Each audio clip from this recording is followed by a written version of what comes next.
Muy buenas tardes a todos. Gracias por acompañarnos, sobre todo a los que están lejos de Santiago, porque no pudieron ir a escuchar a Carlos Frontaura hoy día en la conversación privada que está teniendo en este minuto con algunos otros amigos de Foro Republicano acá en las oficinas de Rapal. Esperamos que todo eso esté saliendo muy bien en este momento, ¿no?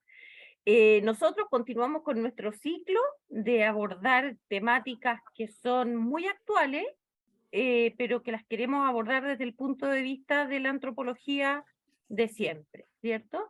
Ya tuvimos dos temas muy interesantes. El primero era la vida con el profesor Raúl Madrid. El anterior, ¿qué fue el anterior? Em, Ay, me despisté. ¿Qué profesor estuvo la clase pasada? Una familia, una Fue señora, sobre la familia de la María Jesús Wolf, ¿sí? sí. Y hoy día nos acompaña para hablar sobre la libertad, que está siempre en boca de todo el mundo, el profesor Ignacio Stevenson. Ignacio estudió historia y filosofía, y es el socio fundador de una editorial que se llama Tanto Monta, editorial a la que muchos le tenemos un cariño enorme porque se han dedicado a hacer unas ediciones muy finas, muy cuidadas, de libros que rescatan a personajes o el mismo libro, son libros que ya nadie más edita, ¿no? Así es que gracias Ignacio por esa pega que se han dado ustedes y te dejo aquí con nuestros queridos alumnos. Gracias. Em, bueno, muchas gracias por la invitación, primero. Yo voy a compartir pantalla y ustedes me dicen si es que se ve o no, ¿ya? Entonces, ahí se ve. Y se ve perfecto. Ya, Sí, súper. excelente. Ya, entonces, la idea que me habían pedido a mí es hablar de la actualidad de la libertad, ¿ya? Y el título ya es, perdona, Valeria, ¿cuánto tiempo tengo que hablar? Lo que usted quiera, pues. No, pero yo creo Media hora, que, ok, claro, 40 minutos para que después puedan hacerte preguntas. perfecto.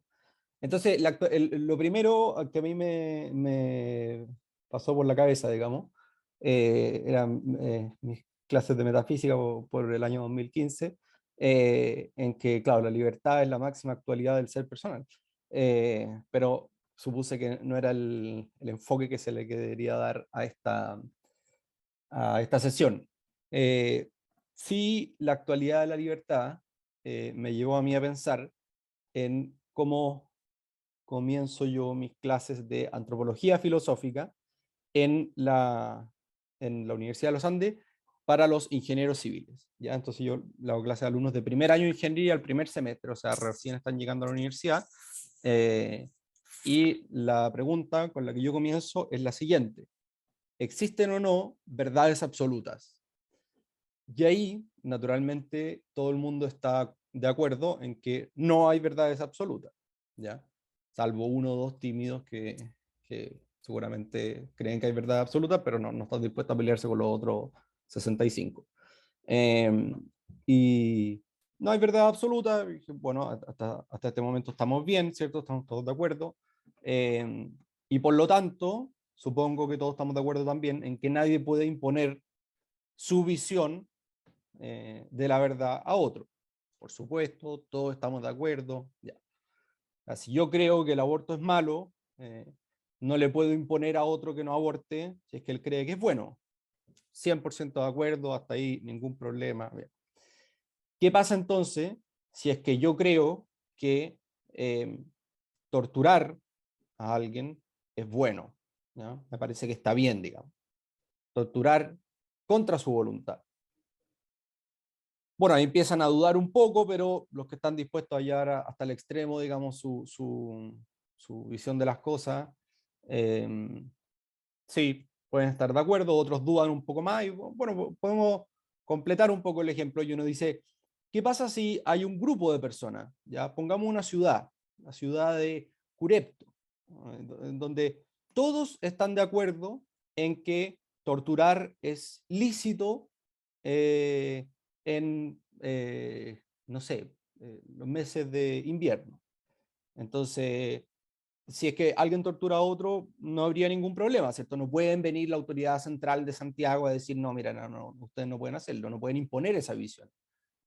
Sí, digamos, hay un cierto desconcierto, pero están dispuestos a decir, ya, estamos de acuerdo en esto, pueden torturar.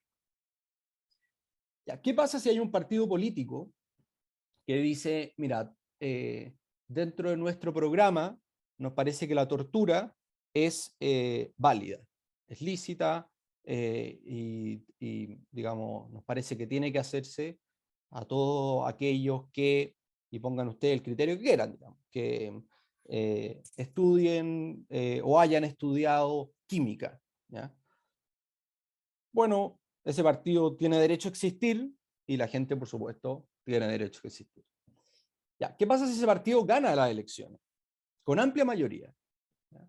Y entonces tienen el poder ejecutivo, tienen la mayoría en el Congreso. Incluso uno podría extremar las tintas y decir, mira, incluso el presidente de la Corte Suprema es, digamos, simpatiza con este partido. ¿Qué ocurre en ese caso? Se ponen a torturar de diestra y siniestra. ¿Ustedes estarían dispuestos, le pregunto a mi alumno, a frenarlo? A imponer su verdad, su visión de la verdad, de que la tortura es mala?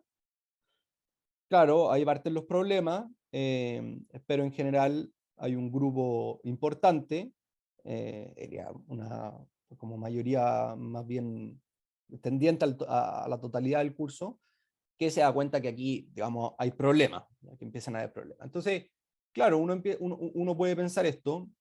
Yo les pongo la foto de este señor ahí, que es Zygmunt Bauman, un sociólogo que es especialmente conocido por un libro que se llama La modernidad líquida. Y tiene otro libro que es súper interesante, que se llama Modernidad y Holocausto. En ese libro, la tesis central que pone él es decir, mira, el holocausto judío no fue como un paréntesis, como un error, como un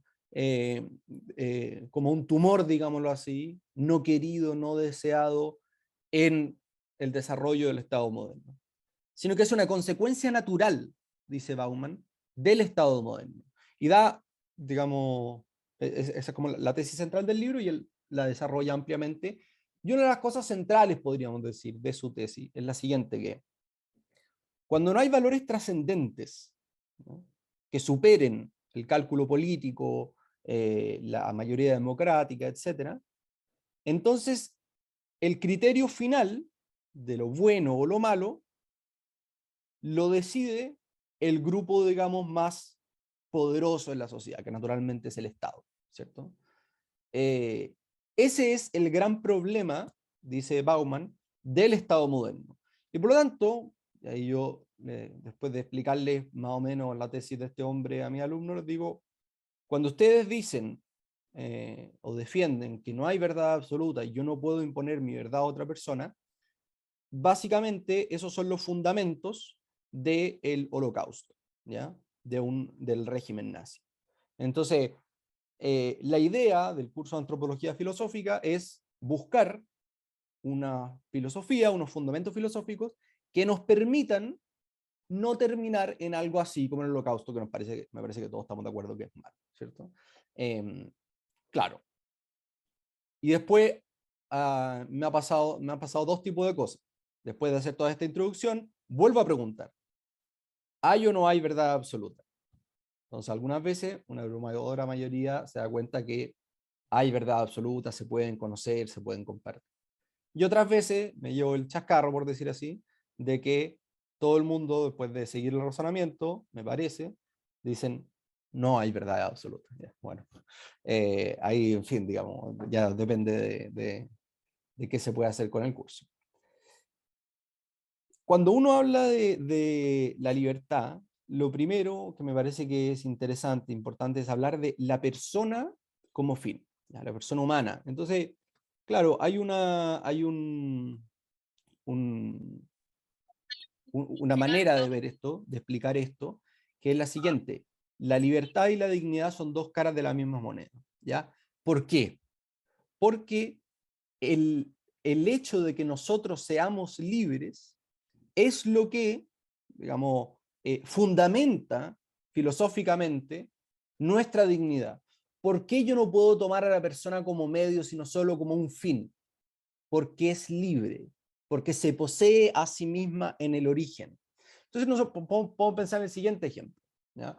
Un castor del siglo VIII antes de Cristo construye diques. ¿Ya? Un castor del siglo I antes de Cristo construye los mismos diques. ¿Ya? Un castor del siglo IX después de Cristo, lo mismo. El siglo XIII, lo mismo, y el siglo XX, lo mismo. Los diques son siempre iguales de los castores. ¿Por qué? Porque el castor actúa como castor, ¿ya? La castoreidad, por decirlo de alguna manera, tiene este modo de ser, que construye diques siempre de la misma manera, ¿ya?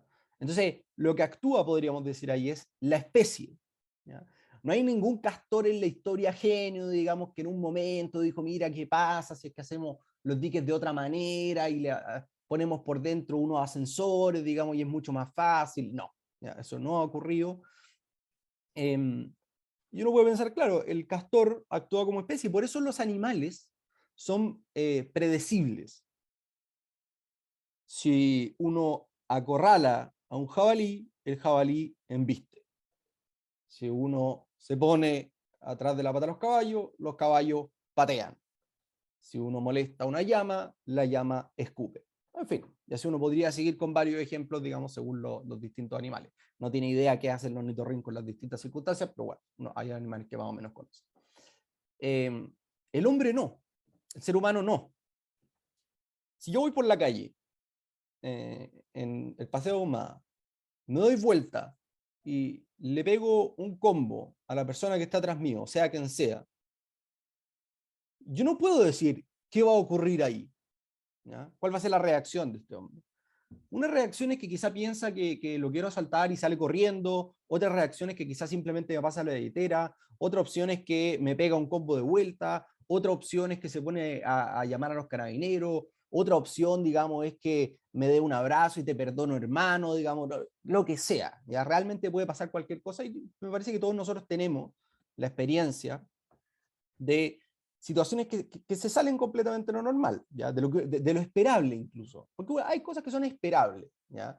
O sea, a mí me apuntan con una pistola, digamos, yo bueno, voy a sentir miedo y voy a entregar todo lo que tengo. Eso es lo esperable. Entonces, yo tuve un amigo que me pareció interesante en este aspecto porque la situación fue la siguiente. Acaba de ganar Chile un partido del Mundial, o de la Copa América, no sé. Y iba en la micro y lo asaltaron, digamos. Le pidieron la billetera o algo así. Y este hombre le dijo, pero somos todos chilenos, estamos celebrando la fiesta de la patria. Y empezó a dar una serie de, digamos, argumentos, elucubraciones, razonamientos, consideraciones, que en un momento al ladrón le dio lata, ¿ya? Se aburrió y se fue. No, ni un tipo de violencia, ni un tipo de insistencia. Chao. Entonces ahí uno puede pensar, las dos reacciones son completamente inusuales. La de este que se pone a divagar sobre la patria y el otro el ladrón que se aburre y se va. ¿Ya? El ser humano no es en ese sentido reductible a la especie. Nosotros no podemos decir que el ser humano actúa siempre igual. Y de hecho, poniendo el mismo ejemplo cronológico de los castores, uno puede pensar que en el siglo VIII antes de Cristo, bueno, están los famosos templos griegos, ¿cierto? Que tienen dos pilastras y un techo, una construcción sencilla, cuadrada, pero grande, ¿ya? Muy grande, y con adentro palas Atenea, enorme, no sé qué. Y uno dice, claro, ahí hay una primera cosa, que hay una construcción que no se necesita. ¿Ya? Alfred Weber, que es hermano de Max Weber, es de hecho el hermano como desordenado, así medio, no tenía la ética protestante de su hermano.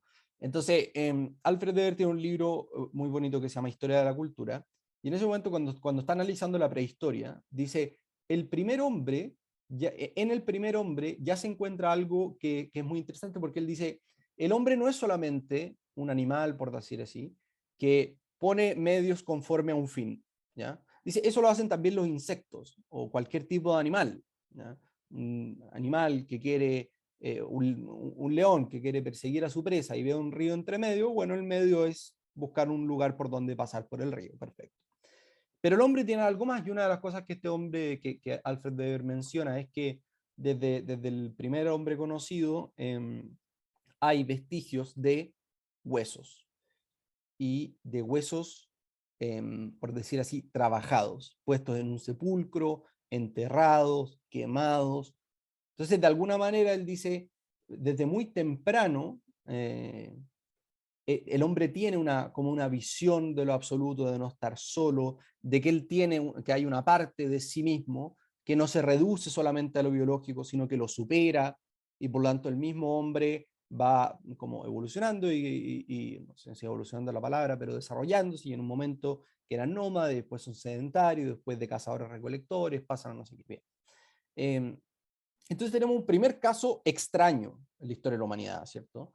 Que es que este templo enorme, simple, sencillo, pero enorme, en que uno dice, ¿por qué el hombre construye esto? ¿Por qué simplemente no construye una casa para resguardarse del frío y tener la comida a salvo? No sé.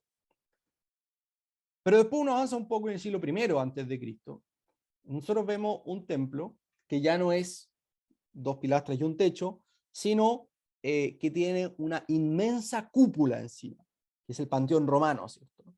Y uno decía, ahí la misma arquitectura como que se sobrepujó para llegar más alto, para hacer algo estéticamente más bello y al mismo tiempo, y al parecer por esa razón, digamos, más como agradable a los dioses. Y todavía si avanzamos un poco más, y uno dice, bueno, el siglo VIII antes de Cristo, después de Cristo, el noveno, tenemos las iglesias románicas, ¿cierto? Con esas murallas anchas, vanos chicos, por los que entra muy poca luz, entonces se forma adentro como un ambiente como místico, ¿cierto? Que al mismo tiempo tiene un correlato en la historia de la idea, o en la historia de la civilización, si uno quiere, con el monasticismo benedictino que se está dando en ese momento, la reforma a la orden benedictina, la expansión de esta orden enorme por toda Europa gracias a Carlomagno y al Cuino de York, ¿cierto? Entonces, pero todavía pocos siglos después, el siglo XII, XIII, el románico se cambia por el gótico, y esas iglesias bajas de murallas anchas y ventanas muy chicas que formaban un ambiente como místico dentro, se convierten en iglesias muy altas gracias a que ya no ocupan el arco de medio punto, sino el arco de crucería, y al mismo tiempo arbotantes y contrafuerte, que permiten hacer iglesias enormes, digamos, y que para guardar este fenómeno místico que se da a través de la luz, en vez de, o sea, a las ventanas, que ahora son enormes, le ponen estos vitrales. Entonces aquí yo les pongo una imagen de la Sainte-Chapelle en Francia, que es básicamente un relicario que construyó San Luis de Francia para guardar las reliquias de la Santa Cruz. Entonces, y al mismo tiempo uno va un poco después y tiene este arco de cadena, Gaudí, la Sagrada Familia, que es como la roca misma que nace desde sí, formando la Pasión, formando los distintos pórticos, ¿cierto? Que tiene. Y al mismo tiempo hay un juego de luces. Entonces uno dice, nada de esto ocurre con los castores, ¿ya? Hay una diferencia importante, que la especie castor siempre construye lo que le nace como especie, pero el ser humano no. El ser humano constantemente cambia las cosas, se sobrepuja, se desarrolla, se pone metas más altas, busca otro tipo de actividades, de funciones. No sé, pues ahora uno dice, con toda la inteligencia artificial, el chat GPT, uno dice hasta dónde llega el hombre, ¿cierto? Al menos en conocimiento técnico. Entonces la persona no es reductible a su especie. ¿Y por qué no es reductible a su especie? Porque, digamos, filosóficamente, si uno quiere, la definición que da Santo Tomás de persona es aquello que subsiste en una naturaleza racional, ¿ya? O sea, el animal es su naturaleza, su especie. Todo castor es, por así decir, reemplazable por otro castor. Si yo tengo un caballo, ¿ya? Con el que no sé, corro en la hípica y es un caballo que tiene determinadas características, determinada velocidad, determinada sangre, en fin, y me lo cambian por otro caballo igual, bueno, no tengo ningún problema, digamos, ¿ya? En fin, cumple la misma función. Yo tengo un bulldog inglés muy simpático que se ahogó en la piscina y me compro otro bulldog inglés más o menos con las mismas manchas quizás. Uno dice, bueno, no pasó mayor cosa. Ahora, si uno dice, sí, yo tengo un hijo, no sé, con determinadas características, simpático, bajito, moreno, y no sé, se me murió, y bueno, ya, otro hijo, no sé. No, no resulta, ¿cierto? Yo tengo un amigo, Francisco, ¿ya? Entonces, ¿cuál es la definición? Uno dice, la definición de ser humano es para todos nosotros la misma, ¿cierto? Es animal racional, si uno quiere, por poner la definición aristotélica.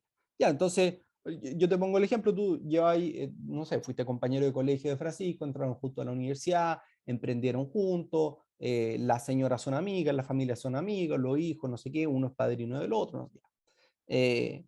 Francisco. Ya, ¿cuál es la definición de Francisco, te puedo decir a ti? Bueno, Francisco es un animal racional. Mira, acá tengo a Gregorio, que es un animal racional, y por lo tanto, bueno, A igual a A, te lo cambio y no pasa nada.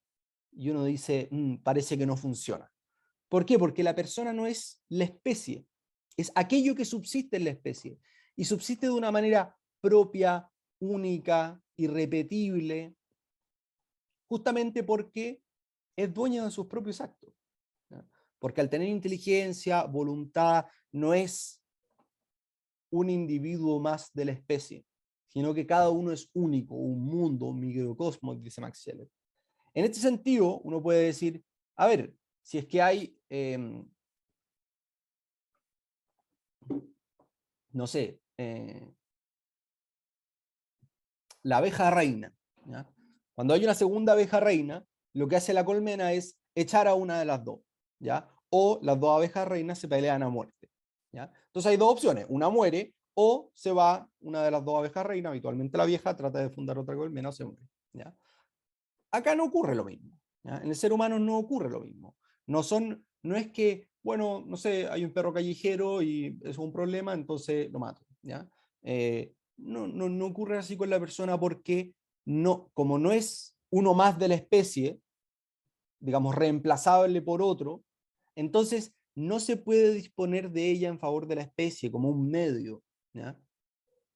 No sé, que esto sería tan... Esto, no sé, quizás suena como no quiero ser muy abstracto en esto, pero es una cosa tan sencilla como hay muchos pobres, ¿cómo bajamos la pobreza? Bueno, matemos a los pobres. Y uno dice, ya, ese argumento es absurdo, es ridículo, eso es justamente tomar a la persona como medio. ¿Por qué uno no puede hacer esto?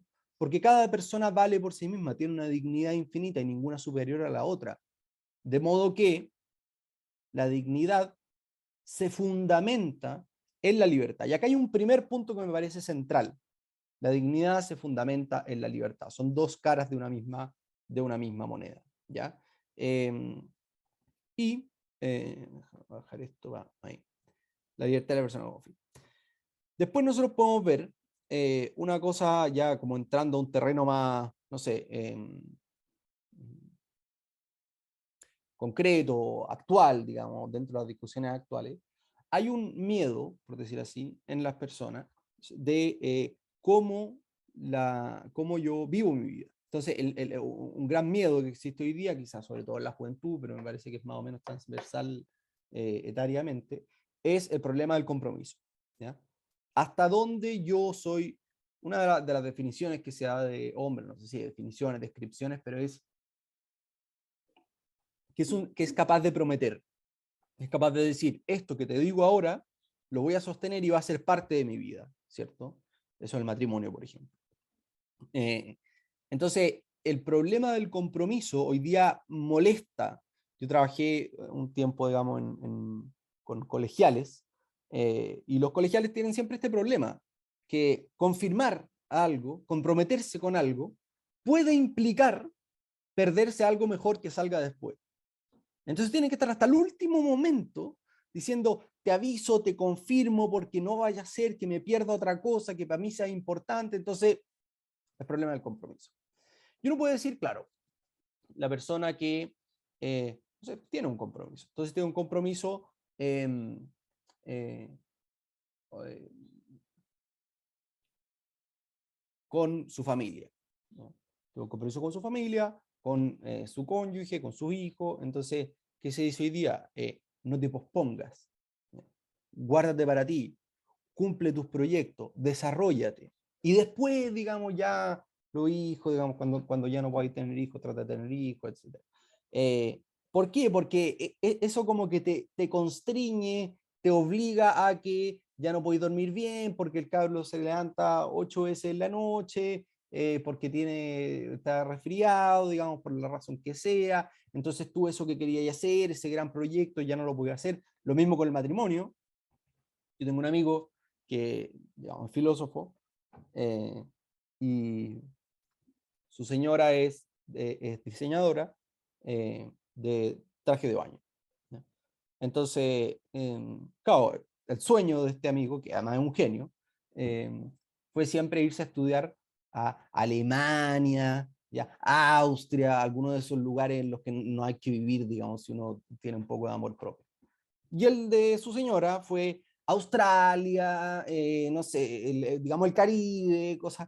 Entonces, claro, cuando están juntos en el matrimonio, tienen que decidir juntos a dónde vamos. ¿Ya? ¿Vamos a Alemania, el lugar que la señora se muere? ¿O vamos a Australia, el lugar que él no tiene nada que hacer, digamos, puros canguros? Esta es una caricatura, seguramente hay universidades buenas. O buscamos un lugar intermedio, entonces quizá alguna universidad que esté cerca de la costa de Francia, no sé, bueno, ya puede ser. Entonces ninguno de los dos cumplió como lo que pensaba que era su gran sueño, sino que lo cambiaron, ¿ya? Por un sueño distinto que fue enfocarse a su matrimonio. Su matrimonio fue su gran proyecto, ¿ya? Entonces este es el problema de la elección. ¿Quién es más libre? ¿Aquel que está atado a un compromiso o aquel que está completamente, que puede hacer lo que quiera, que no se debe a nada ni a nadie, digamos, ¿ya? Into the wild. Bueno, uno puede hacer un símil, un ejemplo con un taxista, ¿ya? ¿Qué taxista es más libre? ¿El taxista que tiene un pasajero o el que no tiene un pasajero? El taxista que tiene un pasajero tiene que ir a un lugar al que le dice el pasajero. El que no tiene un pasajero puede darse vuelta por donde quiera, digamos. Puede llegar a Viña si quiere. Ahora, ¿cuál de los dos taxistas está haciendo una actividad con sentido? ¿Quién preferiría ser el taxista sin pasajero? Entonces, la libertad se da en el sentido. Y la elección, las elecciones, le dan sentido a nuestra vida y nos constituyen en una persona u otra, ¿ya? Y en ese sentido hay una cuestión muy importante que es lo que dice Santo Tomás, que la libertad es elegir el fin, ¿ya? A ver, la persona que no tiene ningún compromiso, por decir así, eventualmente tiene que tomar elecciones básicas, digamos, contingentes, insignificantes si uno quiere, o importantes. Entonces, tengo 1.200 pesos y tengo sed y me quiero comprar una bebida. ¿Me compro una Coca-Cola o una Sprite? Bueno, si me compro una, no me compro la otra, es una elección mínima, insignificante, todo lo que ustedes quieran. Pero piensa lo siguiente, un cabro de cuarto medio que tiene que estudiar una carrera o no estudiar, y si es que estudia, ¿cuál carrera? ¿Ya? Claro, ¿está constriñendo su libertad o se está formando como un tipo de persona que quiere ser? La libertad de elegir el fin y no simplemente elegir los medios, ¿ya? No hacer lo que me dé la gana en cada momento. ¿Por qué? Porque la persona que simplemente va tomando decisiones por gusto, inevitablemente tiene ciertos como, me parece que todo el mundo tiene como ciertos proyectos vitales, como quizá medio escondido en su cabeza.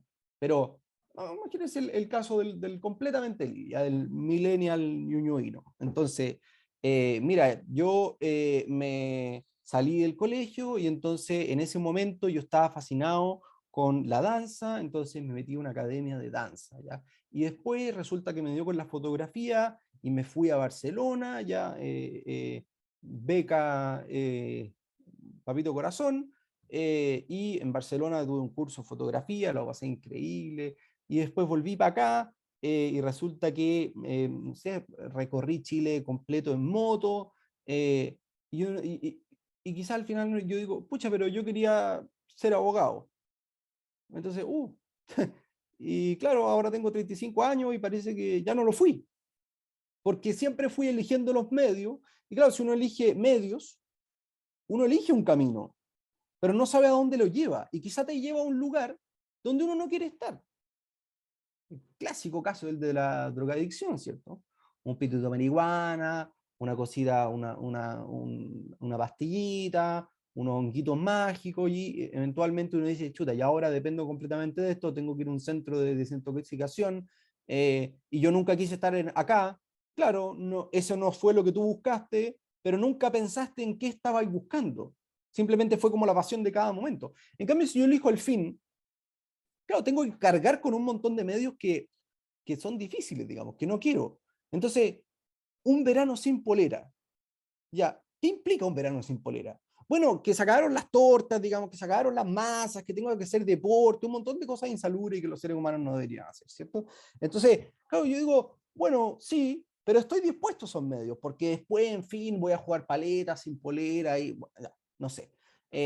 Yo quiero ser, no sé, un gran pensador. Entonces, bueno, me meto a filosofía en la Universidad de los Andes, después hago un magíster no sé, en sociología, ya, y después me voy a Francia y un postdoc, y leo completo toda la historia de la sociología, bien, ¿ya? No, yo quiero ser un gran pensador. Entonces, paso, digamos, 3 horas al día viendo Netflix. Sí, no, porque además unos documentales súper buenos, serie histórica, entonces mira Gladiador y ya. Elegir los medios, elegir el fin, dónde está verdaderamente la libertad. Cuando uno elige el fin, elige la persona que quiere ser, ¿ya?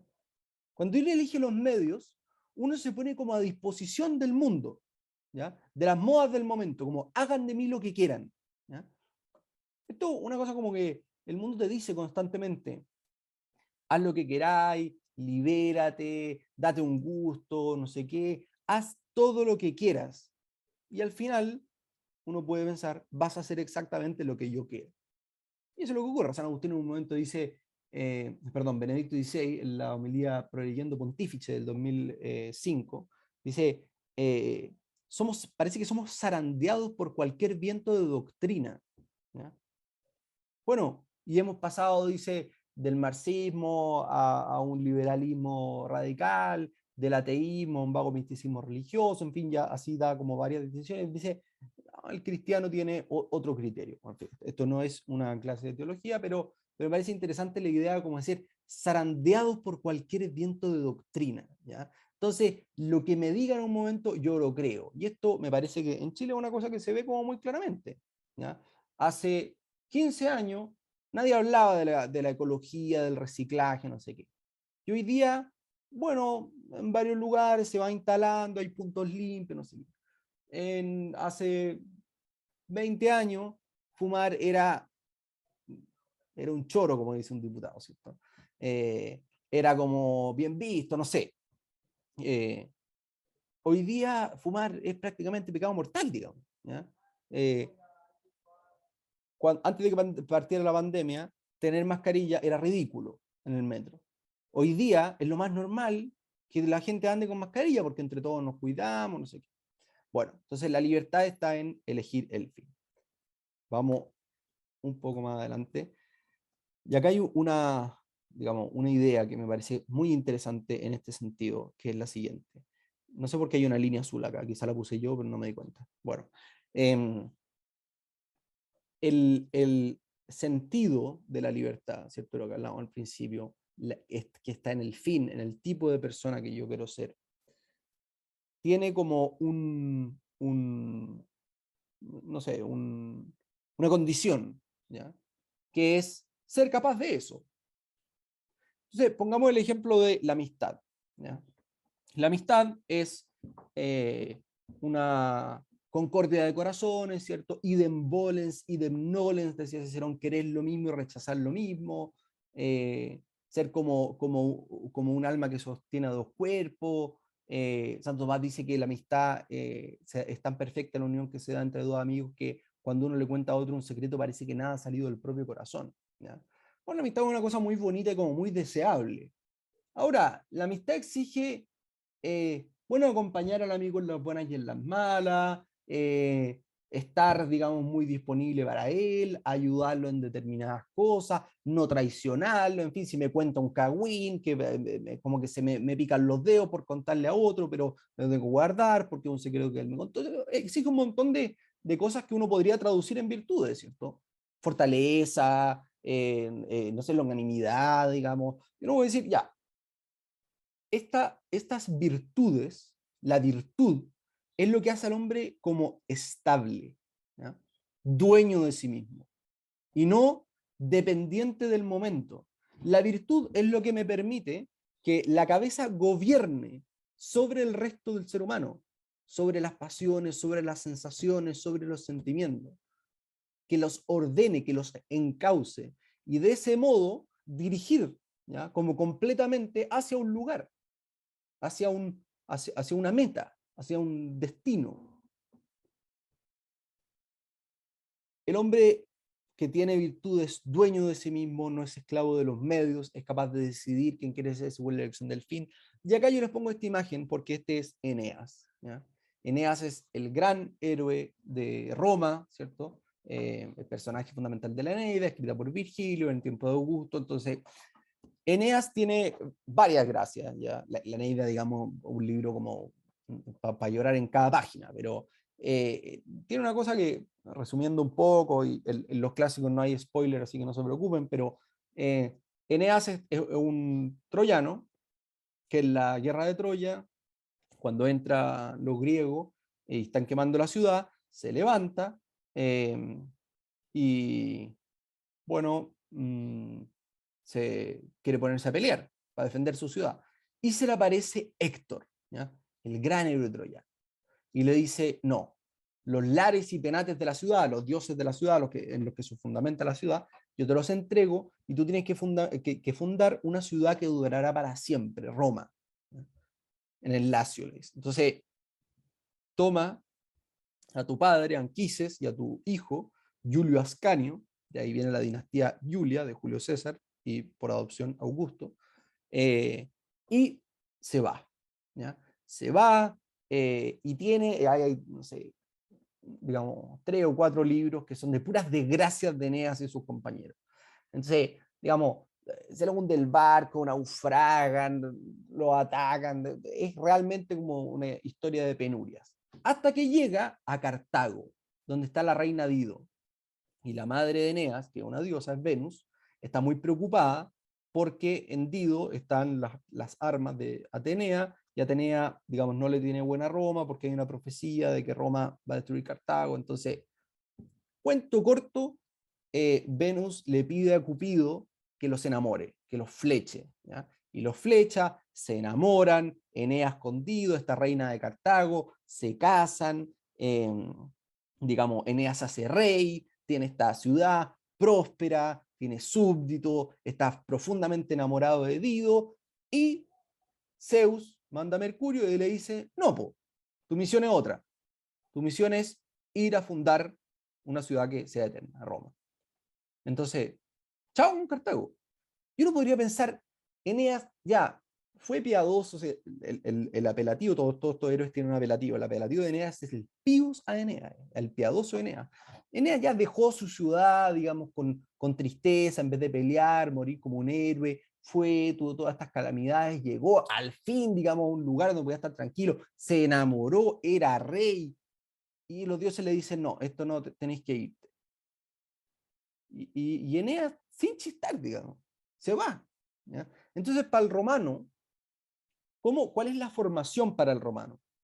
Mira, tú tienes que ser como Eneas, así de obediente con los dioses, así de fuerte en la búsqueda de tu destino, digamos, así de de prudente en las decisiones de viaje, así de piadoso, o sea, así de misericordioso, digamos, con los demás, así de magnánimo en la victoria, etc. Entonces, no es como la ética, por decir así, o la teoría de la virtud, no es un esquema sobre cuáles son las virtudes, o cómo, sino que es un desfile de grandes personajes.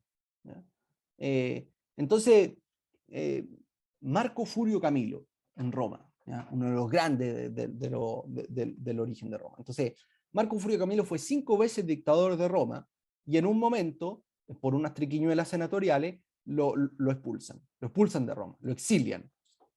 Y poco tiempo después, digamos, una guerra que me parece contra los samnitas, Roma está muy complicada, dice el único hombre que nos podría salvar es Camilo, pero Camilo está exiliado. Entonces va un grupo de senadores a decirle, oye, mira Camilo, estamos muy complicados. Y Camilo no les dijo como Luis Miguel, si no supiste amar ahora te puedes marchar, sino que calladito, digamos, volvió a Roma, y dice Tito Livio, junto con él volvió la patria a Roma. O sea, esta idea, digamos, como del heroísmo, de los modelos, de los paradigmas, del hombre virtuoso, el que verdaderamente te hace libre, te permite perseguir tus sueños. Hoy día es visto, y esta es como lo que podríamos decir que es la actualidad, es visto como una imposición. ¿Ya? Así de fuerte está en nuestra cultura, vos puedes pensar el pensamiento como Foucaultiano, ¿cierto? No, si a ti te dicen que lo bueno es lo que hace Eneas, te están imponiendo un modo de ver las cosas, entonces tú hagas exactamente lo que quieras, y Foucault es un pensador genial, por una parte, por otra completamente enfermo, digamos, desquiciado, tanto personalmente como en su teoría. Bien, entonces uno puede pensar hoy día, después de todo esto que hemos hablado, quizá como demasiado abstracto, ¿cuáles son los peligros, ¿ya? Las crisis, pongo acá yo, de la libertad, ¿ya? De este soporte, fundamento de la dignidad humana, del ser humano que elige sufrir y con eso se estructura como una persona irrepetible en todo el universo y por lo tanto digna, creativa, genial. Bien. ¿Cuáles son los peligros que corren? Primero hay una crisis de la persona, ¿no? Si ustedes se acuerdan, la persona es lo que fundamenta la libertad, ¿cierto? Porque la persona es aquello que subsiste en la naturaleza racional y por lo tanto somos únicos. La crisis de la persona está, y ustedes ya lo vieron en una clase, entonces no voy a abundar en esto, en considerar a la persona como un medio, ¿no? El aborto o la eutanasia. Entonces uno dice, si es que se nos desdibuja un poco el concepto de persona, bueno, se nos desdibuja como con mucha facilidad el concepto de libertad, ¿cierto? Vamos a pensar, cuando se discutía el aborto en 3 causales, no se estaba discutiendo como una excepción, así como muy... Lo que se discutía era romper un criterio. ¿Ya? La persona es digna siempre. No se puede matar a un inocente nunca. ¿Ya? Cuando se rompe ese criterio, tú tienes que encontrar un criterio que ya no es natural, ¿ya? Como digamos, el óvulo fecundado, ¿no es cierto? Desde la concepción. Entonces tienes que encontrar un criterio que es artificial. ¿Cuál es ese criterio? 3 semanas, 6 semanas, cuando ya se formó el sistema nervioso, cuando todavía no ha salido completamente del cuerpo de la madre, el aborto por decapitación. No sé, antes de que pueda caminar, antes de que pueda hablar, antes de que llegue a la adolescencia, simplemente por ser judío, no sé. ¿Ya? De dibujar el concepto de persona es algo muy complicado para la libertad. Después la crisis del sentido. Nosotros veíamos el ejemplo del taxista, ¿cierto? El taxista es más libre porque tiene un fin, entonces tiene un sentido su actividad. Hoy día, uno puede decir, y esto también es una cosa como de la falta de héroes, ¿cierto? Es la idea del relativismo, de que no hay ninguna verdad que se pueda conocer, uno puede decirlo con lo que se dice de Gorgias, ¿cierto? Entonces, no hay verdad, si es que hay verdad, no se puede conocer, y si es que se puede conocer, no se puede comunicar. De modo que cada uno es un islote, digamos, separado de lo otro, y aquí no hay nada que hacer, ¿ya? Y el nihilismo, la idea de que no hay ninguna trascendencia. Pienso que, y en esto Chile ha avanzado bastante, hay que reconocer el fenómeno religioso como una cosa no solamente teológica, ¿ya? Todo todavía escaso, digamos, pero incipiente y creciente desarrollo de la sociología de la religión, por ejemplo, en Chile, es súper interesante por esto. Uno puede creer o no creer, pero no puede desconocer que hay un elemento religioso importante, sobre todo en la cultura hispanoamericana, ¿ya? Que tienen raíces en forma de cruz, que tuvieron 3 siglos completos de conformación bajo el orbe católico, y que después, bueno, no sé, hasta 1920 uno puede pensar, la década que recibió a Neruda, al Neruda romántico, y lo convirtió en el Neruda de la Oda a Stalin, y que es el año de la muerte de Santa Teresita. Bien, la crisis del sentido, el nihilismo, no hay nada y por lo tanto no tiene sentido, el hombre es una pasión inútil, dice Sartre. Y la crisis de la virtud. ¿Y dónde uno puede encontrar la crisis de la virtud? Y aquí me parece que como uno de los aspectos fundamentales en ese sentido, en la familia y la autoridad. ¿Por qué no hay virtud? ¿Por qué no puede haber virtud? Porque parece que ya no tenemos modelos. Eneas ya no es un modelo. ¿Quién es el modelo? Para unos es Gary Medel, para otros es Osuna, pero tampoco es un modelo, es alguien que les gusta, más o menos atractivo. Pero ¿quién es un modelo hoy día en Chile? No sé, uno tiene que pensar que a Prat la gente lo está conociendo por los libros de Baradit, digamos. O Higgins. El templo devotivo de Maipú. ¿Quién puede, digamos, a la gente quizás lo mismo que, que el templo de todas las religiones que está no sé dónde? Entonces, acá creo que hay una, como desafío también, súper importante. Y les pongo una última lámina. O sea, que hay dos personajes. El primero es Jacob Levy, que propone la siguiente tesis en su libro. Dice, hay 2 tipos de liberalismo, por llamarlo de alguna manera. Los que creen que hay que defender a la persona de un poder completo del Estado a través de la fundación de grupos, gremios, sociedad civil organizada. Hay otro tipo de liberalismo que cree que hay que defender a la persona de esos grupos, gremios, sociedad civil organizada. ¿Ya? Porque si yo soy parte de una iglesia, por ejemplo, bueno, la iglesia me impone ciertas cosas que creer, no sé qué, entonces, 2 tipos de liberalismo. Me parece que el más sano, el más notable, una síntesis genial, diría incluso, ya como el pensador quizá más relevante para la tradición intelectual conservadora en las encrucijadas actuales, es Alexis de Tocqueville, que es este aristócrata francés que ustedes pueden ver en la pantalla. Tocqueville dice, mira, estoy terminando por si acaso, me quedan 3 minutos. Entonces, Tocqueville dice, mira, la pasión por la igualdad que tiene el mundo moderno, uno no puede desconocerlo. Eso es un hecho, es un facto. Ahora, esto puede llevar a 2 lugares, que como todos somos iguales, por lo tanto nadie puede gobernar sobre otro, no hay ninguna autoridad que se pueda sostener, de modo que todos los hombres no solo son iguales, sino que son insignificantemente iguales. Pero igual hay uno que manda, en todas las sociedades hay uno que manda. Entonces, son todos insignificantemente iguales ante un Estado que se vuelve despótico. ¿Ya? Yo no puedo pensar, esto es, no sé, en una universidad. ¿Ya? Entonces, universidad, no sé, de Santiago, digamos, que es un monstruo enorme. Entonces va un alumno, uno de los 8.000 alumnos de ingeniería, a hablar con el rector de la universidad y dice, ¿sabe, rector? Me parece que es inconcebible, digamos, que en esta universidad no tengamos, no sé, completos veganos. ¿Ya? No, tenemos que tener completos veganos, muy importante. Y el rector, digamos, ante esa petición, ya, muchas gracias, cierra la puerta y sigue con sus cosas. Ahora, si el grupo de alumnos de la universidad organizados en una federación se sienta a hablar con el rector, tiene un peso mucho mayor y que el rector no puede desconocer, por decir así, ¿cierto? Entonces, la sociedad civil organizada es la única que es capaz de hacerle un contrapeso al Estado. De modo que la manera de guardar nuestra libertad en el Estado contemporáneo es con la organización, con la sociedad civil fuerte, activa, ¿ya? Y no dejar simplemente a la acción del poder absoluto, porque no, cada uno es lo suyo, aquí no. Y esto es uno de los temas que me parece que como importante hoy día, que fue así, o como, no sé, medio polémico, ¿cierto? En las últimas décadas quizás, con la libertad de enseñanza. ¿Ya? La libertad de enseñanza es central para que yo pueda decir, mira, las conciencias, las almas de los niños dependen de los padres que lo engendraron. Por eso Santo Tomás llega a decir que es más padre el que educa que el que engendra. Porque el que engendra, engendra un cuerpo, por decir así, genera un cuerpo, pero el que educa engendra un alma. ¿Ya?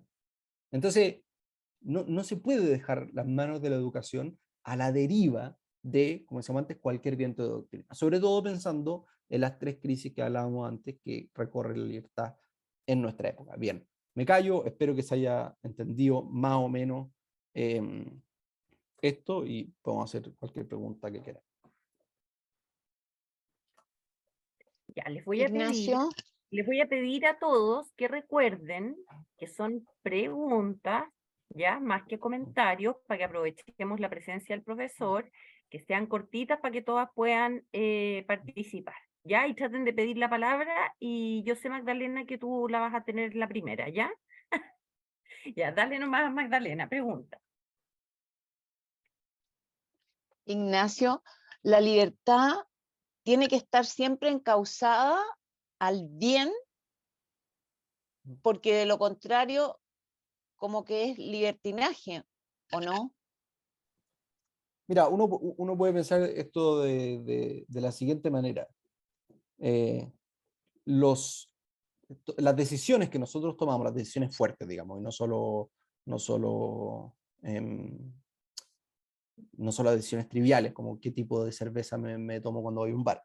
Las decisiones importantes no son solo actuales, ¿ya? De un momento, sino que se proyectan en el futuro, proyectan un tipo de persona que yo soy, generan hábitos. ¿Ya? Una mala decisión, ¿ya? Genera un hábito, pensemos en la flojera, no levantarme en la mañana, genera el hábito de la flojera. Eso me hace esclavo de mi propio cuerpo, por lo tanto me quita la libertad. Una buena decisión me hace virtuoso, por lo tanto me hace más dueño de mí mismo, por lo tanto más libre. De esa manera, yo podría, o sea, te diría que tienes razón en que la libertad tiene que estar siempre orientada hacia el bien, por una razón muy simple, porque los actos malos generan hábitos malos que nos esclavizan, y al revés. Elena, Hola, profesor. Muy, muy interesante. Me encanta esto. Eh, yo quiero que usted me diga qué es el negacionismo para usted y qué le hace el negacionismo a la libertad.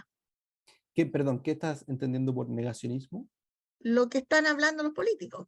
Están hablando de Negacionismo que, histórico, digamos. claro, están hablando de que no se puede decir tal o cual cosa, que hay que, todo es negacionismo. Y yo quiero una definición científica de una persona que sepa, Ya. porque No los sé si soy... políticos, Sí. usted sabe que los políticos no están muy bien No, calificados. no sé si soy el más indicado para esto. Sí te puedo decir que hay un problema en que alguien decida lo que se puede decir o no. ¿Ya? Sobre todo pensando como en que el pensamiento, ¿ya? Es, por definición, libre, porque si no, digamos, eso, nos reducimos a la especie, ¿cierto? Decidimos qué podemos pensar o no. Fíjense ustedes que todos los hombres fueron nómades, ¿ya? Hasta que un momento hubo un compadre que dijo, oye, ¿y si nos quedamos acá? Bueno, y si el resto le hubiera dicho, no, no podéis pensar eso, y si siempre hemos caminado, pero acuérdate del gallo que se quedó ahí, después nunca más lo vimos, quizás que será de él. Es complicado, ¿cierto? Hay un filósofo que se llama Leo Strauss, que por algunos momentos puede ser delirante y por otros es bien genial, que dice lo siguiente, hablando de Sócrates, dice, el filósofo es siempre, mantiene siempre una tensión con la comunidad política. ¿Por qué? Porque la comunidad política se basa, se sostiene, se fundamenta en determinados consensos como implícitos. ¿Ya?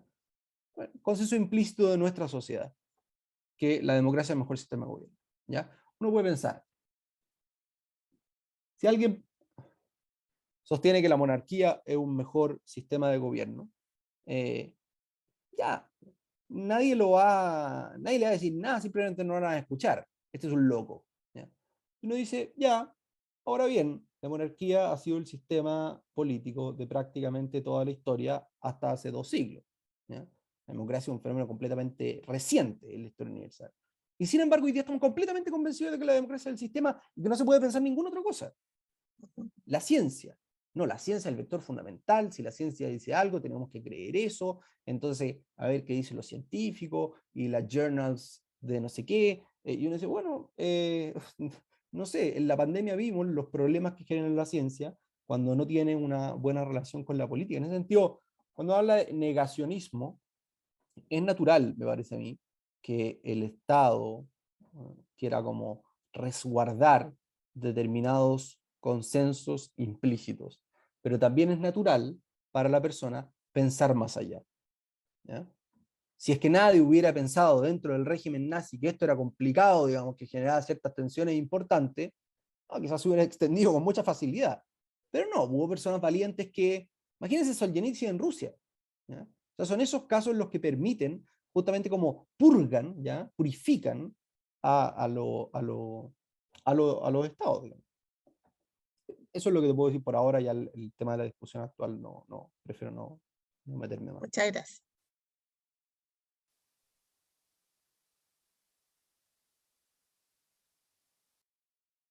Perdón, es que me había quedado muda. Gonzalo. Sí, Ignacio, muchas gracias por la charla, estuvo súper buena, súper interesante. Yo ahí igual en la universidad también ahí estuve metido en temas de biología, de ética, entonces me gusta harto el tema que estáis hablando. Fui ayudante un par de esos ramos y ahí, claro, te pregunto tú que ya tenías alumnos, ¿cómo convencías a un cabro chico, estoy hablando de una persona entre 18 y, no sé, 28 años, de que apliquen como las cosas que tú comentaste a lo largo de la charla sin pasar, como les comentaba al principio, como una persona como que se la sabe toda o algo como de ese tipo, ¿te fijáis? O sea, como, ¿cómo le planteáis este tipo de cuestiones en un tono que sea entendible y que también obviamente penetre como en el intelecto y que se quede ahí y que uno pueda como meterlo en este tipo de cuestiones, como en este círculo virtuoso, por así decirlo, de pensamiento, ¿te fijáis? Claro. No, es es una linda pregunta porque es un desafío súper importante, bueno, el desafío que tenemos, ¿cierto?, todos los profesores hoy día, pero eh, vuelvo a Sócrates, ya, uno siempre tiene que volver a Sócrates. Entonces, en la apología, cuando a Sócrates lo están acusando, lo acusan de tres cargos, ¿ya? Corromper a la juventud, inventar nuevos dioses, y no me acuerdo el tercero. Y cuando él se presenta a hablar, dice, mira, yo tengo que defenderme ante este tribunal, pero no solamente de las tres acusaciones que formalmente se me han hecho, sino de toda una hexis, dice él, como una disposición que tiene el tribunal sobre mí. Porque ¿qué ha ocurrido? Que Sócrates era un personaje insoportable, ¿ya? Sócrates veía, ¿qué es la valentía? Entonces va donde el general Lack, el gran general, oye, tú tenés que saber qué es la valentía. Sí, por supuesto, la valentía es esto. Uy, pero muy interesante, pero esa definición tiene un problema. Tenés razón, quizás esta. Pero eso se contradice con no sé qué, hasta que Lack, digamos, queda en ridículo frente a todo el mundo, y lo mismo en Tifrón con la piedad, y lo mismo. Entonces era bien insoportable. Y la gente empezó a hablar, a decir, mira, este Sócrates insoportable, este Sócrates inventa nuevos dioses, este Sócrates corrompe la juventud, y eso le llegaba a los jueces, le llegaba a los jueces, y es como cuando uno conoce a una persona de la que ha oído hablar mal muchas veces. Uno va como con una predisposición a decir, ya, como que me voy a tomar con beneficio inventario, digamos, lo que me diga, y con mucho cuidado, así. Entonces Sócrates dice, claro, yo vengo a ustedes no a defenderme solamente de estos tres cargos, sino de toda una disposición mental que ustedes tienen, cosa que es muy difícil, ¿ya? Tengo que sacarlos de una ilusión que tienen. Kierkegaard, un filósofo danés del siglo XIX, cristiano, dice que el mayor problema de la cristianización de nuestros días es que la gente piensa que es cristiana. Y hay que sacarlos de la ilusión de que son cristianos, mostrarles primero que no son cristianos para después cristianizarlos, ¿ya? Una cosa complicadísima, digamos. Bueno, con este tipo de cosas sucede algo similar, porque efectivamente todo el mundo viene con ciertas predisposiciones mentales, ¿ya? Frente a las cuales uno no puede entrar simplemente con la lógica, porque su pensamiento no es solo lógico, ¿ya? Sí, uno puede pensar, pero un caso hiper concreto, pero si tú conversas con una persona que está a favor del aborto, para tratar de convencerla de que el aborto es malo, quizás esa persona, digamos, ha cometido 3 abortos, de modo que le resulta muy difícil salir de su creencia. Un ejemplo como, hay esta típica frase, ¿cierto?, de que quien no vive como piensa termina pensando como vive. Eso, digamos, es tal cual, ¿ya? Una persona que está como habituada a un cierto tipo de actitud que termina por justificarse teóricamente, porque el ser humano es necesariamente unitario. Entonces, cuando tú tratas de convencerlo, claro, quizás estás obligándolo a aceptar algo que le exigiría cambiar su vida. Él no está dispuesto a cambiar su vida y por lo tanto no está dispuesto a aceptar esa verdad. De modo que esto no es solamente una cuestión como lógica, ¿ya? Y ahí me parece que hay un trabajo que ha hecho la Fundación Catholic Voices, sobre todo Jack Valero, ¿ya? Jack Valero es un español que se fue a Inglaterra y fundó esta institución cuando iba el Papa Benedicto a beatificar a Newman en Inglaterra, y había muchos problemas, en fin, que no lo iba a recibir bien. Entonces, él se inventó, pero como, tiene el siguiente método. Todos tienen algo de verdad. Entonces, lo que hay que dar es luz, no calor. De modo que él decía, por ejemplo, mira, la Iglesia Católica, le decían en un programa, solo se preocupa de, no sé, el dogma y no de los pobres, ¿ya? Entonces, él en vez de decir, oye, estás completamente equivocado, le dice, oye, no, tú tenías un punto muy interesante, que es la importancia social, digamos, de la preocupación social, de preocuparse por los más desposeídos, y en ese sentido, mira, por ejemplo, la Iglesia Católica tiene el 95% de las instituciones de caridad que existen en el África subsahariana, me parece que es una labor importante, justamente por lo que tú decís, porque es muy importante. O sea, a la gente también hay que darle la razón, ¿ya? Nadie quiere quedar en ridículo, nadie quiere quedar como perder una discusión. Entonces, convencer muchas veces es no vencer, ¿ya? Como, digamos, mostrarle a la persona que en el fondo podemos estar de acuerdo sin que él pierda, ¿ya? Es una cuestión importante, digamos, como un ejercicio que es mucho más desafiante, porque es mucho más fácil tirarle la pachotada de decir, mira, A, B, C, D, y tú estás mal y punto, digamos, y ahora reconócelo. No, ahí simplemente es mucho más fácil decirte, oye, fascista, exagerado, rigorista, digamos, cuadrado. Entonces, hay como mucho de prudencia en esto también. No hay reglas tampoco, no es como una cuestión fija que uno diga, mira, ante tal caso. Es simplemente, pienso como mirar sabiendo que la persona unitaria, y por lo tanto no es solo lógica, no es solo cabeza, sino que también todo un trasfondo, una historia, determinadas cosas que ha hecho, hace, quiere hacer en su vida. Y te pongo una última cosa que creo que es muy interesante. Hay un filósofo reciente, Hans-Georg Gadamer, que nació en 1900 y murió en el 2003. ¿Ya? Jugó tenis como hasta los 97 años. Gadamer dice lo siguiente: todo el mundo tiene prejuicio, nadie no tiene prejuicio. Y no es malo tener prejuicios. Los prejuicios son nuestra ventana al mundo, son los que nos permiten hacerle preguntas a la realidad. Lo que es malo es no ser consciente de los propios prejuicios. Entonces, ¿qué es lo propio del hombre culto? Es volver reflexivamente sobre los propios prejuicios, someterlos a examen, quedarme con lo bueno y eliminar lo malo. Mira, yo tengo el prejuicio de que los ingenieros comerciales son, no sé, incultos, ¿ya? Y digo, a ver, voy a volver sobre mi propio prejuicio y digo, no, resulta que está Gonzalo, que fue ayudante de ética, y le encantan todos estos temas, y entonces dice, ya, era un prejuicio absurdo, erróneo, chao. Y tengo otro prejuicio, por ejemplo. Tengo un prejuicio de que eh, tomar mucha agua al día es sano. Ya quizás vuelvo sobre ese prejuicio, lo examino y digo, ah, efectivamente es sano, me quedo con él. Y no solo me quedo con él, sino que me lo apropio de una manera más profunda y más fuerte de lo que lo tenía antes, ¿ya? En ese sentido es como bien interesante ese ejercicio metodológico. Yo creo que esa es una de las cosas que hay que ayudar, o sea, volver sobre el propio prejuicio y examinarlo. Eso. Bien. Erika, después Sí, Rosita y ya de ahí nos vamos. ya. Dame Mira, un segundo que tengo que sí, poner por el supuesto. cargador en el celular, en el computador.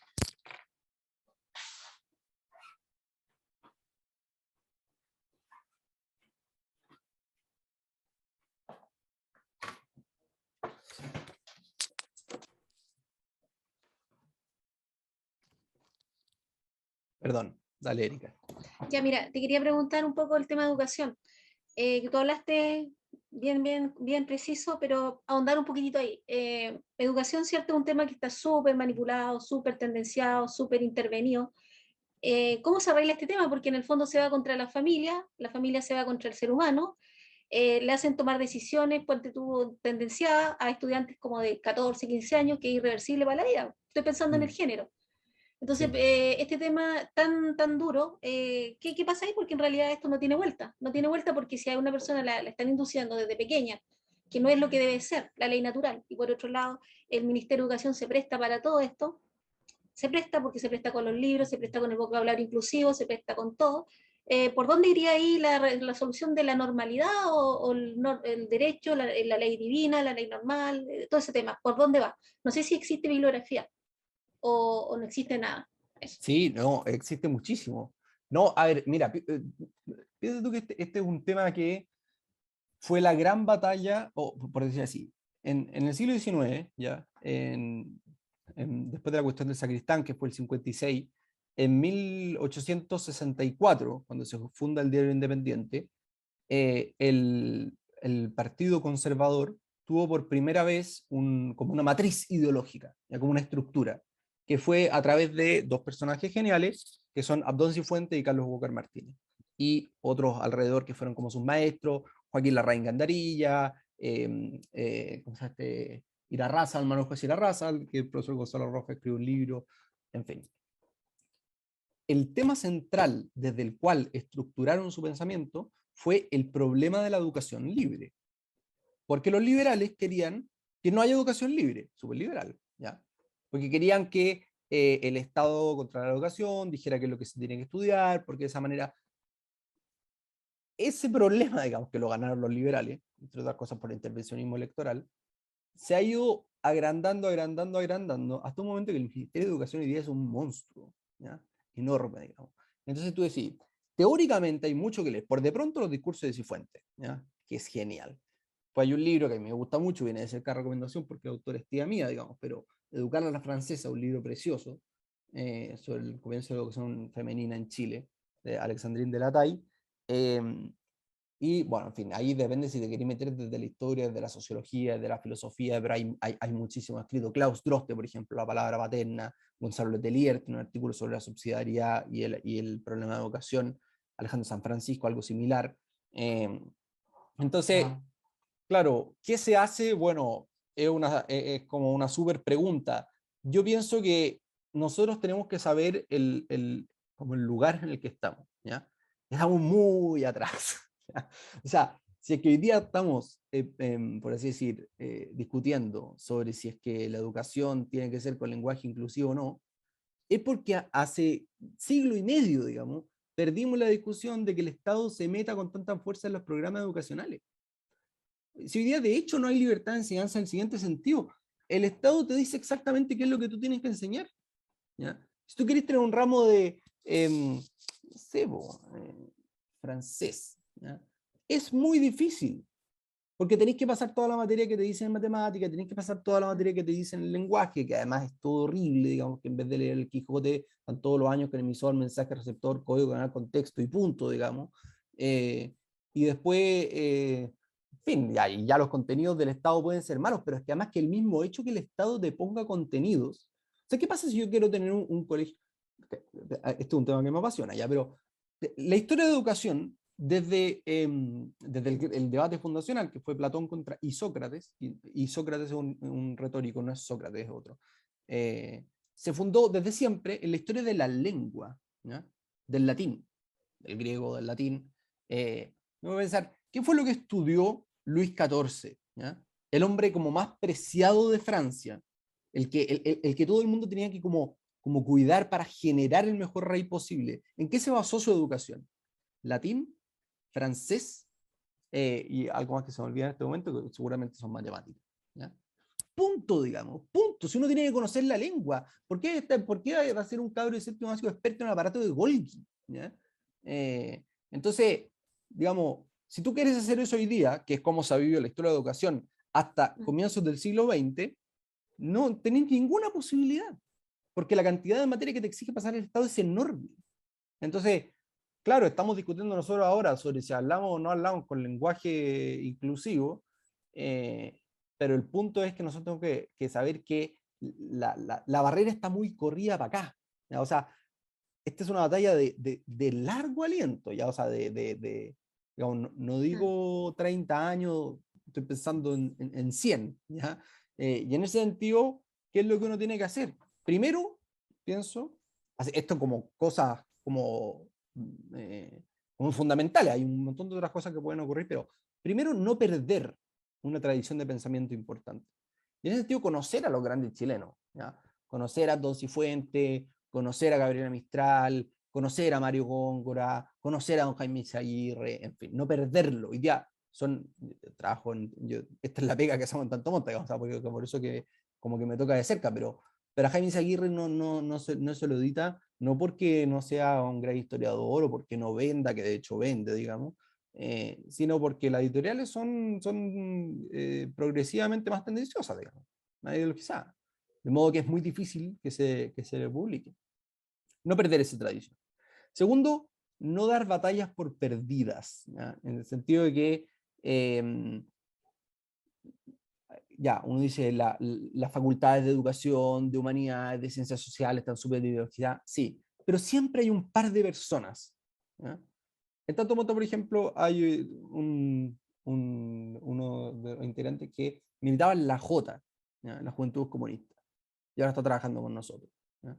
Hay otro, digamos, que era, ya, es que no quiero contar ya las historias personales porque después tampoco somos tantos, entonces, pero bueno, en fin, pero tenemos varios casos de gente que efectivamente ha como sobrevivido, por decir así, a la ideologización, y nosotros en Tanto Monta leemos la Ética de Aristóteles todos los viernes, ¿ya? Todos los viernes leemos un libro y lo comentamos. En ese sentido, como que, claro, ya, pero uno puede decir, ya, pero es uno de no sé cuánto, entonces, que, bueno, ya, pero ese uno que después puede ser el profesor universitario que te permita que se funde una facultad de sociología, digamos, no sé, a una facultad de filosofía, a una facultad de historia, que forme alumnos, que a su vez sea de cantera, que dé alumnos a otras universidades. Hay universidades que están haciendo muy bien la pega. Que pensar en la Universidad de San Sebastián, digamos. La San Sebastián es un ejemplo, ¿ya? Pero digamos, de lo mejor que se ha hecho en Chile en el último tiempo. Entonces, pues, se están haciendo cosas buenas, hay mucha gente haciendo cosas buenas. Y aquí me parece que una de las cosas que nos toca a todos, así, porque uno puede decir, mira, yo no soy un gran teórico, yo no soy un no sé qué, yo no me dedico a la educación, yo tengo que alimentar a mi familia. Ya. Pero hay una cosa que todos podemos hacer, que es ver cuáles son estas instituciones buenas, las personas que nos parece que son buenas para formar y ayudarlo a pasar sombrero. Si la mayoría de estas instituciones, el problema que tenemos, digamos, es que una buena parte del tiempo se te va en conseguir plata para que esta cuestión siga funcionando. Entonces, una pega que todos tenemos es que ojalá todas estas cosas tengan el Foro Republicano, Tanto Monta, el IES, digamos, del espectro que uno quiera, que tengan, digamos, aportes mensuales, sean de lucas, sean de 5 lucas, sean de 2 millones, pero no sé, eso es una cosa como que efectivamente estamos sosteniendo esto de la manera en que nosotros podemos. Fin. Gracias, te entendí. Muchas gracias. Rosita. Hola, buenas noches. Oye, Buenas Ignacio, me gustó mucho tu exposición. Para ser tan joven, te felicito por el lenguaje. Me encanta la gente que habla bien. Oye, una consulta. ¿No será que la crisis que estamos viviendo, social, política y económica, que lleva tantos años, no será por falta de líderes virtuosos y que no hay ejemplos dignos de seguir como había cuando nosotros éramos pequeños? Sí, o sea, muy probablemente. No sé, pero digo, por poner ejemplos de lado y lado, Jaime Guzmán y Ricardo Lagos son políticos como hoy día no existen, me parece. Ya. Una visión, digamos, una inteligencia, le guste a uno el otro a cada persona, pero pienso que todo el espectro político va a estar de acuerdo con eso. Y después, mira, Tito Livio, tremendo historiador de Roma del siglo I, se hace la siguiente pregunta. Uno tiene que pensar que la República Tardía, o sea, cuando está escribiendo Tito Livio, es uno de los momentos históricos más drásticos de la humanidad, ¿ya? Hay guerras civiles, ¿cómo se llama? Revuelta interna, la revuelta de los esclavos, las provincias contra Roma, crisis agraria, digamos, Roma dividiendo, o sea, realmente no hay nadie que no se le haya muerto un pariente en la guerra o un caos, ¿ya? Y en ese momento Tito Livio, que era un genio, dice lo siguiente, mira, el problema de Roma no es un problema de organización económica, no es un problema de estrategia militar, no es un problema es un problema de virtud, ¿no? ¿Dónde está la virtus? Entonces, él dice, y por eso yo voy a escribir la historia de Roma, porque Roma ya no puede soportar ni su enfermedad ni los remedios, ¿ya?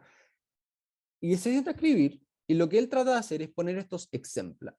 Ejemplos que puede ser que hoy día no los tengamos, dice él, pero los tuvimos. Tuvimos a Cincinato, tuvimos a Camilo, tuvimos a Schiabola. Entonces, él pone como recuperar estos grandes hombres. Y lo muestra de una manera narrativa, bien, y al mismo tiempo los malos. Mira, Tarquino el soberbio, ¿ya? Entonces, las mamás en Roma le pueden decir a su hijo, oye, eso es lo que hubiera hecho Tarquino el soberbio, ¿ya? Como el viejo del saco en nuestros días, digamos. De modo que pienso que una de las maneras de paliar esto es recuperar mucho la lectura de la historia. Es verdad que hoy día los historiadores somos, por decir así, muy lateros, ¿ya? Muy lateros. Entonces, el grado de crecimiento de la población de Petorca en 1925, a nadie le interesa, digamos, ese artículo escrito en una revista en Brasil, digamos, que nadie va a leer nunca jamás. Pero también tenemos grandes historiadores. Entonces, qué importante es leer, releer, dar a conocer a Francisco Encina, a Jaime Izaguirre, a Gonzalo Vial, ¿ya? Gonzalo Vial es como de los grandes historiadores y además tiene una pluma exquisita. Entonces, como, no sé, me parece que una de las cosas como, mira, súper, cuando me gustó leer, ¿ya? Porque todas las noches mi papá nos leía, ¿ya? Dormíamos los 3 hermanos juntos y nos leía las Crónicas de Narnia. Y me parecía fascinante, ¿ya? Fascinante a todos mis hermanos. Yo tengo un hermano fotógrafo y un ingeniero comercial y yo más humanista, o sea que para los 3. Yo ahí agarré el gusto para la lectura. Uno puede hacer eso mismo con Gonzalo Vial y puede hacer lo mismo también con buena literatura, ¿ya? Pensar en eso, las Crónicas de Narnia, Tolkien, Lewis, Graham Greene. Hay una playa de escritores católicos excelentes, digamos, y la lectura se aprecia, se aprende a apreciar con padres, abuelos, tíos, hermanos, que le leen al otro, con buena voz, digamos, que le hacen vivo el libro en la voz, en la tradición oral. Así siempre en la historia, digamos, la Odisea se cantaba. Entonces, pienso que una de las cosas que es verdad, quizás hoy día no tengamos los mejores modelos, quizás sí, y quizás no los conocemos, no sé, pero sí los han habido. Hay grandes escritores, hay grandes historiadores, hay grandes modelos, la gente tiene que conocer a Arturo Prat, ¿ya? El libro de Gonzalo Vial sobre Arturo Prat es un indispensable, ¿ya? No es una cosa como la Araucana. La Araucana es nuestro poema fundacional. No sé, la Ilíada, la Odisea, la Eneida, la Araucana, ¿ya? Y ya nadie lo conoce. No sé. Digo, ese tipo de cosas me parece que son súper interesantes. Gracias. Muy bien. Ignacio, ¿cómo agradecerte? Yo creo que están todos felices de haberte escuchado y se van con hartas cosas para pensar y para poner en práctica. Ahí Óscar estaba mostrando el libro de don Gonzalo Vial sobre La reedición. Qué bueno. Sí, me lo regaló la Armada a mí. Qué bueno. Ya. Muy bueno, se lo recomiendo. Sí. Oye, mi papá se llama Abdón Cifuentes, por eso yo puse que no vino a clases, porque siempre viene, pero ahora no vino. Oh, qué lindo. Qué lindo. Hizo la Sí, pues, cimarra. mi papá hizo la cimarra, así que no siguió la tradición familiar. Así es que bueno, yo los despido por hoy, el próximo jueves, Jueves. perdón. El próximo jueves es la última clase de este curso, van a tener la desgracia de tenerla conmigo. Así que vamos a hacer lo mejor que podamos, ¿ya? Porque han sido tan buenos los profesores, ¿ah? Pero voy a hacer lo posible, ¿ya? Ignacio, muchas gracias. Quedamos en contacto y a todos que descansen, que tengan muy buena noche y mañana un lindo día. Muchas gracias. Muchas Gracias, gracias, Ignacio. profesor. Muchas Muy gracias. bueno, muy bonito. Muy bueno, Pase bien. gracias. Muchas gracias. Bendiciones a todos. Genial. Genial, genial. Genial. Gracias. Gracias, doña Valeria.